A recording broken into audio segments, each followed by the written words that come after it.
உண்மையா இல்ல உருட்டா? நெட்டிசன்கள் கேள்வி. சென்னையில மோந்தா புயல் காரணமா கனமழை பெஞ்சிட்டு வருது. சாலைகள்லயும் மழை தண்ணி தேங்கி இருக்கு. மீட்பு பணியிலையும் மாநகராட்சி ஊழியர்களும் வருவாய்த்துறையும் ஈடுபட்டுட்டு வராங்க. இது ஒரு பக்கம் இருக்க, மற்றொரு பக்கம் துணை முதல்வர் உதயநிதி ஸ்டாலின் நள்ளிரவுல மாநகராட்சி அலுவலகத்துல ஆய்வு செஞ்சதா புகைப்படங்களோட தனது எக்ஸ் தளத்துல பதிவிட்டிருந்தாரு.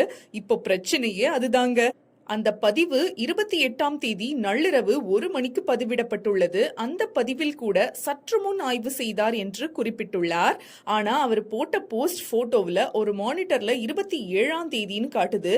இதை பார்த்த நெட்டிசன்கள் துணை முதல்வர் சற்று முன் ஆய்வு செய்ததாக கூறப்படுவது 27ஆம் தேதியா அல்லது 28ஆம் தேதியான்னு கேள்வி கேட்டுட்டு வராங்க. மேலும் இதை குறிப்பிட்டு நெட்டிசன்கள் சிலர் இது திராவிட மாடல் உருட்டு, அவர் ஆய்வு செய்ததே ஒரு கண் தொடைப்பு தான் அப்படின்னு விமர்சனம் செஞ்சுட்டு கலாய்ச்சிட்டு வராங்க.